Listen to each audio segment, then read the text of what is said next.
Hello again, Cons here, and today I've got some variations on the Wyvernsnipe claw sort of meme build that we did earlier. This video was supposed to come out a while ago, but unfortunately I lost some footage and I had to recapture it. But anyway, as you can see, just some footage of the damage numbers. I'm running Shara HBG here rather than Black Diablos, which should give something away. But we're still doing like 750 plus, so it's not bad at all. Anyway, I'll save the cooler set for last. I'll show you the first of the two. So here we have a set using the Black Diablos HBG again. However, rather than using Frostcraft, this one runs 2 pieces of Barioth and 3 pieces of Diablos in order to get 2 set bonuses.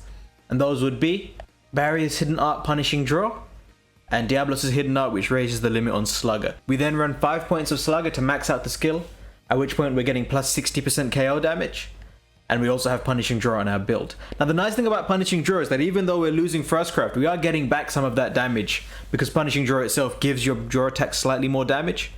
It might even just be a flat damage increase, but I'm not 100% sure. That said, you are going to be doing less damage than the Frostcraft build, no doubt, using this. However, the KOs are quite nice. The other skills are just pretty standard. Attack, crit boost, crit draw, you know, quick sheath, recovery up for maximum healing, that kind of thing. If you don't have any of the level 4 decorations, feel free to just drop these back down to regular crit boost. If you, you can drop a point of attack, not a big deal. You can swap out like the sheath or the maintenance decorations as well for anything that you're missing up, maybe some attack if you need to get back up to 4. The nice thing about this build is that when you put on Rocksteady, you're basically invulnerable, you're basically constantly healing to full health, and you're getting those KOs fairly quickly. Sort of 2 or 3 per hunt. In multiplayer, 1 or 2. It's nicer in multiplayer, even though the KO threshold is higher, especially if you have somebody else helping you with KO, just because the downtime gives your team a lot more of an opportunity to do damage. Whereas in solo, the opportunity that you get to do damage during the KO isn't as useful.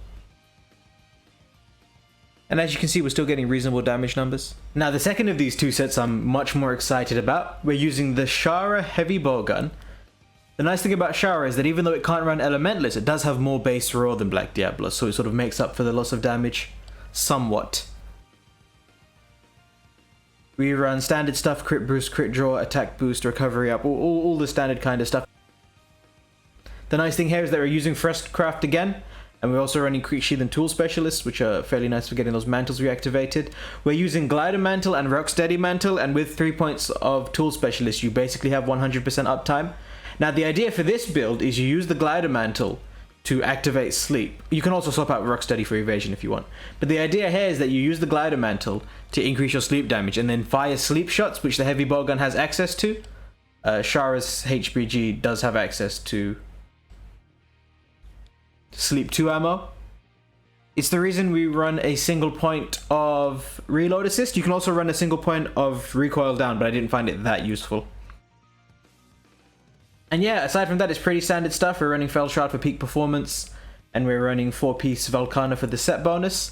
Now, the idea is that you put the monster to sleep, you latch onto it, and then remember the trick that we talked about from the previous video, where you can claw onto the monster during the sleep animation, and then sort of mess around in it. Like if you see the footage here, I have Ice Blight, which means I'm sort of losing stamina way quicker. However, even here I'm able to, because the actual attack animation takes so long, I can safely start it up on the head before I run out of stamina and then get the hit off on time, and I do more than 1500 damage.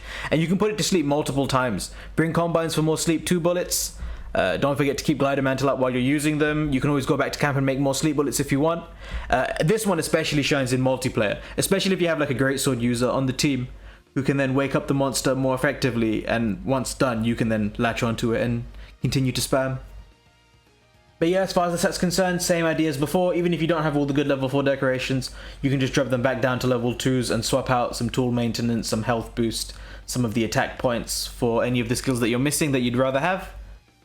But yeah, I think that basically covers it. I hope you have a good time with these builds, and I hope you enjoyed the video. You have a lovely day. Take it easy. Bye-bye.